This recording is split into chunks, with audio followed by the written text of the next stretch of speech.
Hi boys and girls, my name is Miss Laura and I'm the Director of Family Ministry and Christian Education at Grace United Methodist Church.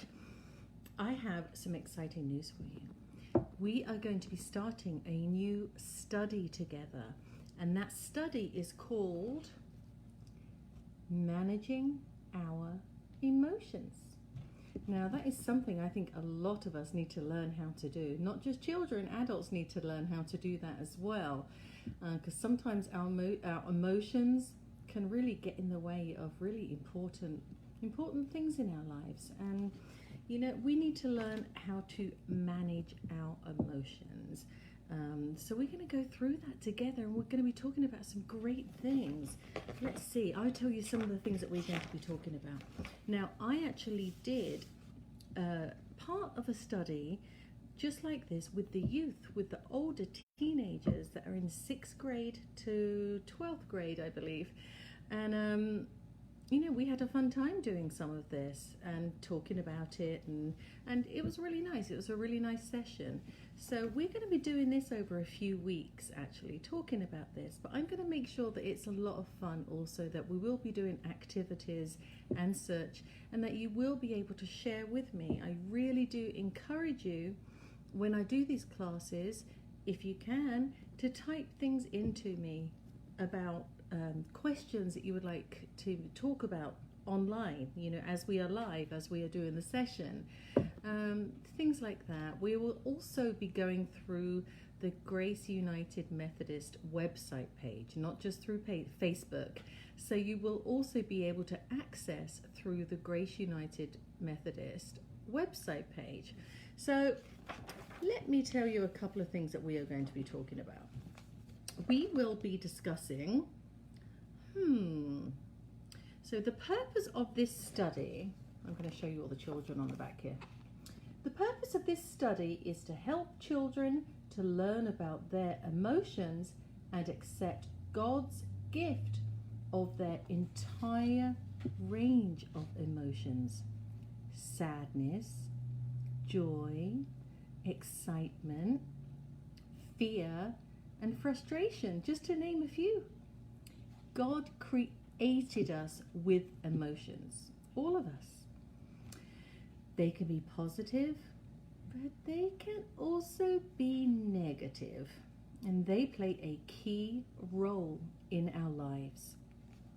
For example, fear can alert us to danger, while anger can signal our response to a situation that is unfair.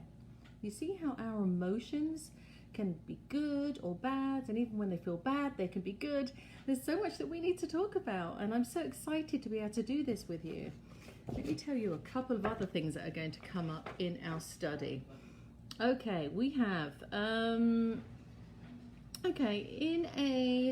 in a study, they talked with children about their biggest fears.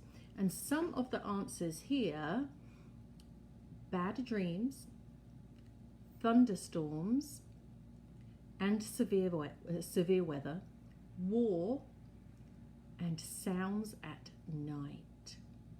Other common fears included being afraid of the dark and scary films, feeling unsafe in their neighborhoods, worrying their parents would get divorced, dreading going to school, having difficulty making friends. So in all of these, I'm giving you some examples on how all these emotions can play out, and we are all going through it. All of us have emotions. Sometimes we're a bit more vocal about these emotions, and sometimes we hold them in really, really tight. And that's not good either, because all of a sudden, all these emotions suddenly start exploding out. So I'm going to teach you about the emotions so that you can handle the emotions. Now, I've had a lot of experience in this, in teaching this, and I actually got taught all about this when I went to college, and I find it very interesting. So I would love to help you children. If you have any anxieties or fears or just questions about anything really. But this really is something I think will be good for us, especially now when we're home, we're kind of isolated from the world with the illness that's going on right now, the coronavirus or COVID that is going on right now. That's worrying, right? That's fearful. So there are a lot of emotions are being heightened right now, and I'd love to talk to you about how I can help you with that. Now, okay, so our lessons. This is what our lessons are going to include. This is just giving you a rough example. We will be gathering to worship, and we'll be doing it like this, where, I will be talking to you through your computer or iPad or Chromebook or phone or whatever it is you may have. That's how I will be talking to you. And we will be exploring the scriptures. Now, who knows what that means? That means that we're going to be looking at the Bible and Bible stories. And when I talked in the youth study on Sunday, I gave an example of when Jesus showed his anxiety. There's a place where Jesus just got so frustrated and anxious, he turned over tables. So, in scripture, there's a lot of people that have gone through anxiety. Moses and Esther and Nehemiah, these are all people from the Bible. Mary, the mother of Jesus. How do you think she felt when an angel came down? An angel came down and said, "You are going to be the mother of God's Son.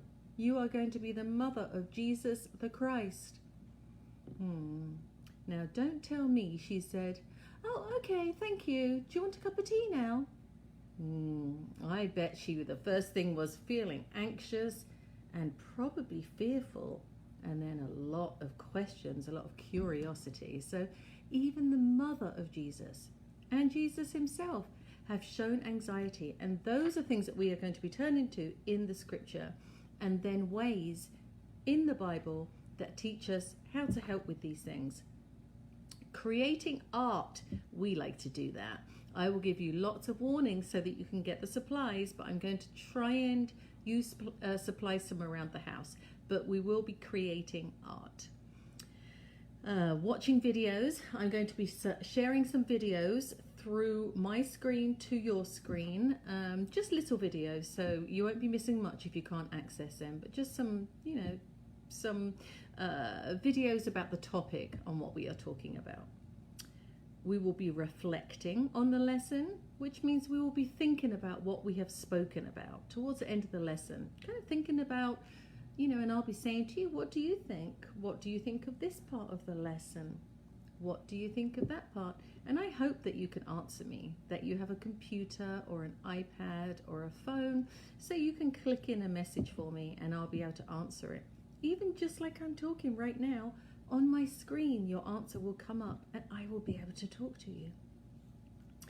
And then we will be engaging in a closing experience, which we'll be saying a prayer together and talking about our week ahead.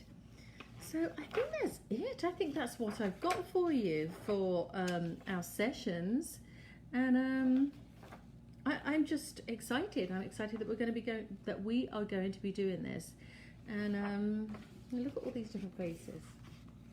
See?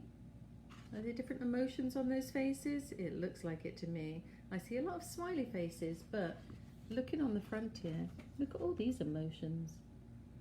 Not everyone's happy on the front of that. I see some sadness, some worry, curiosity, all kinds of things. So tomorrow we will be doing our Engage Cozy moment. I have a great book. I actually ordered quite a few new books, and I did a lot of research on the books I was buying, so I made sure that I was buying the books I like the best, that I think would be great for you.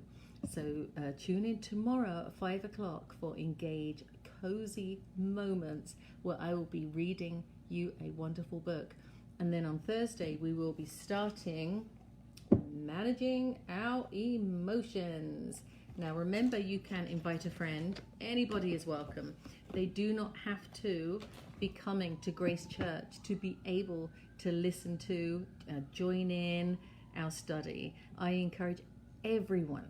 And even though our studies are the study that I lead, the Engage study on a Tuesday, Wednesday, Thursday, are geared towards children, they're geared towards you.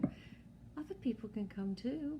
Youth can come, grown-ups can come and listen. So I encourage everyone to come. And then we can be one big, happy family. Happy, I like that emotion. We will be one big family. All right, my lovely lovelies. I am going to sign off now. And I will be seeing you tomorrow for that great book I promised you. 5 o'clock. Don't miss out. Cheers and good night.